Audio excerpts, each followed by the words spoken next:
Hi and welcome to this video. In this video, you will learn about naming conventions for identifiers. Let's start. This is the example you learned in the previous video. When we look at the example, this is the declaration part. The declaration part will contain data type and data item. You also learned that this data item can be a constant or variable. Let's say for example, student ID, student average and gender. These three data items are variables because one student data will be different from another student data.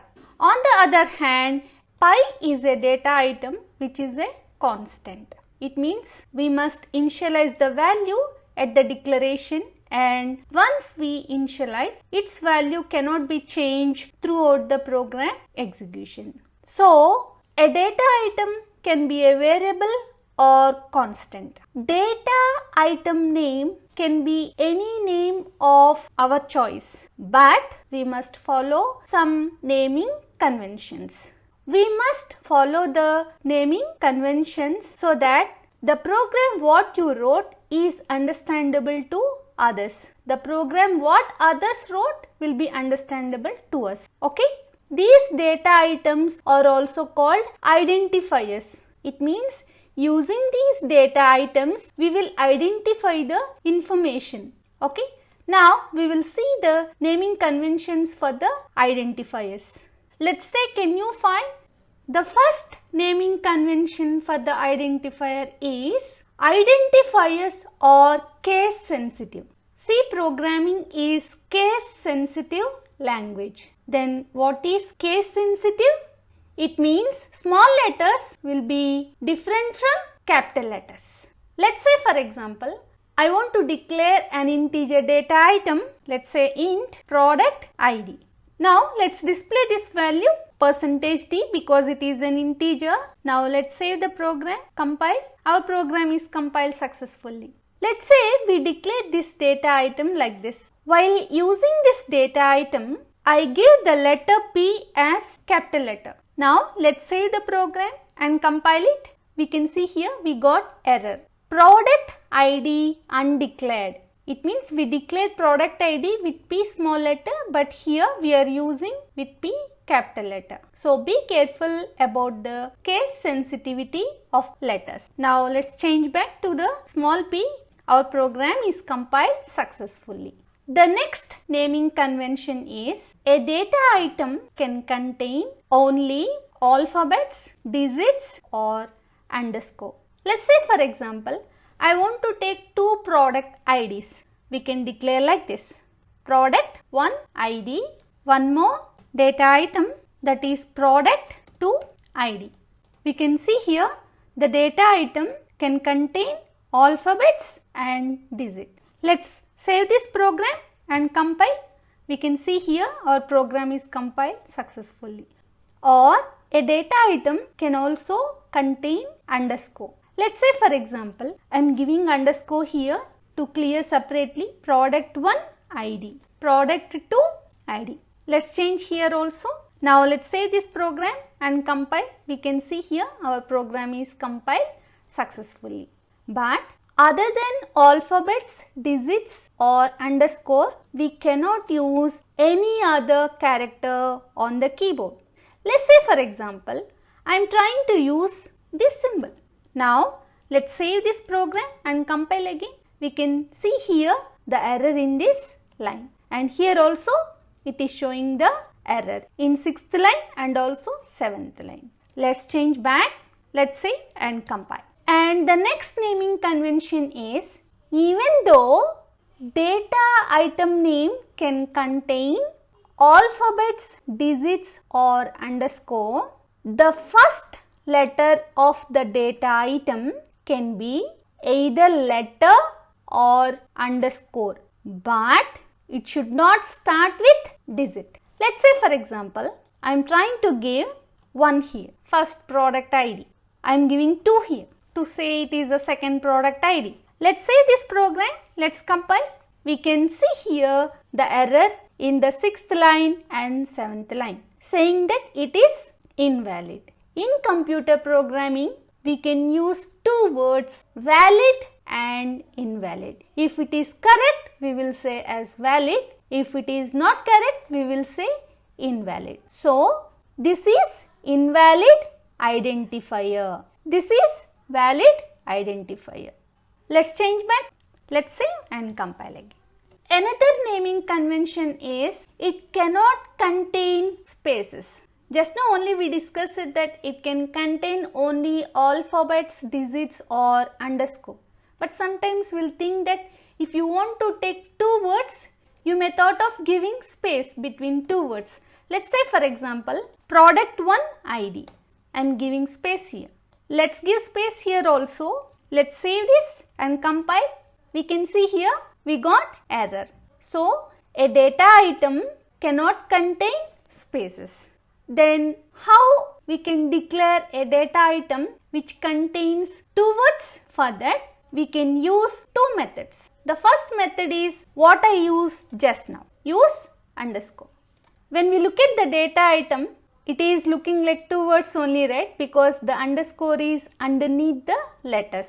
Or we can also use one notation that is called camel case notation. Then what is camel case? Camel case means the first word should be small letters, remaining words of the data item. It means from second word onwards, first letter of each and every word should be capital letter. Let's say for example, I want to take product name.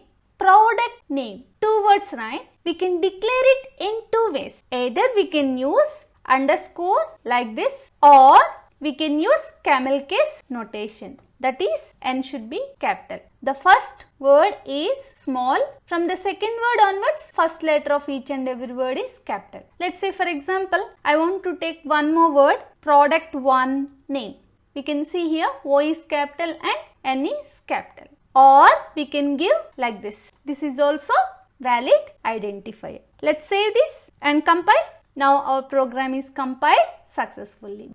And better to take meaningful names so that we can easily identify or we can easily understand or remember. Let's say for example, instead of taking the identifier as product 1 ID, I named it as number 1. Or I can say ID 1 and this one as ID 2. Let's say and compile. Even though naming like this is valid, it is not understandable, right? ID 1, ID 2. Which ID 1, ID 2? So, instead of giving ID 1 and ID 2, it's better to give product 1 ID. This one product 2 ID.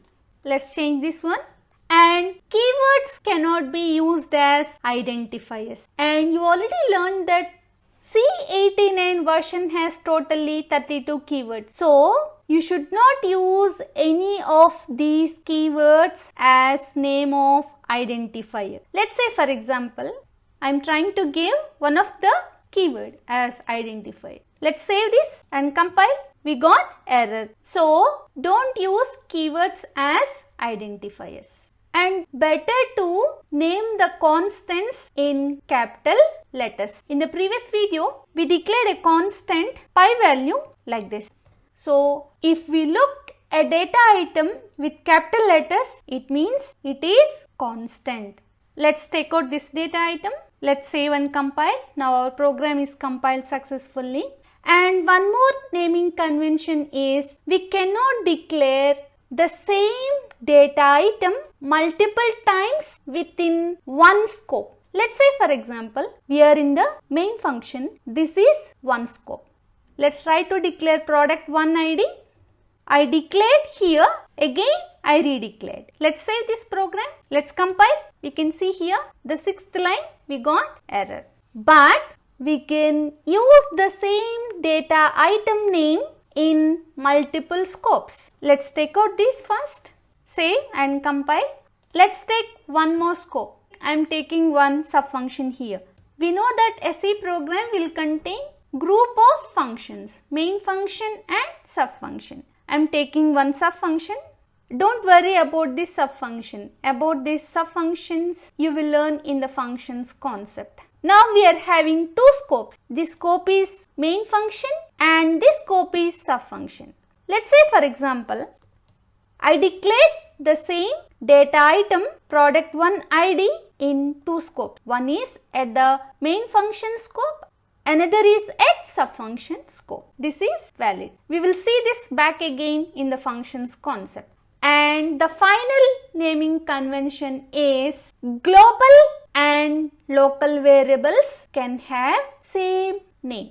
Let's say for example, I declared one data item here. This is called global variable because we declared this in global declaration. When we revise the structure of the C program, this is the comment line section, this is the linkage section, this is the global declaration section. And this declaration is called local declaration. It means the scope of this product 1 ID, product 2 ID and product 1 name is up to this main function only. Let's come back to the subfunction. The scope of this product 1 ID is up to this subfunction only. But the scope of this product 1 ID is global. It means we can use this global variable in the main function as well as in the subfunctions also. So we can declare the same data item name in global and also the local. About the scope of the variables, I will teach you in the storage classes concept. Let's quickly revise the naming conventions for the identifiers we have learned so far. Data identifiers are case sensitive. It can contain only alphabets, digits or underscore. The data item should begin with either alphabet or underscore. It cannot start with digit and it cannot contain spaces. If you want to take the data item to have more than one word, either we can separate with underscore or use camel case notation. Better to take maximum of 32 characters. Don't try to give too lengthy names. And better to take short and meaningful names. Keywords cannot be used as identifiers. Constants and macros should be in uppercase letter. About macros, I will teach you later in the videos. And we cannot declare the same data item name within one scope, but we can declare in different scopes. And the scope of the data items may be local or global. Global and local data item names can be same names. Thank you very much for watching this video. I will see you in the next video.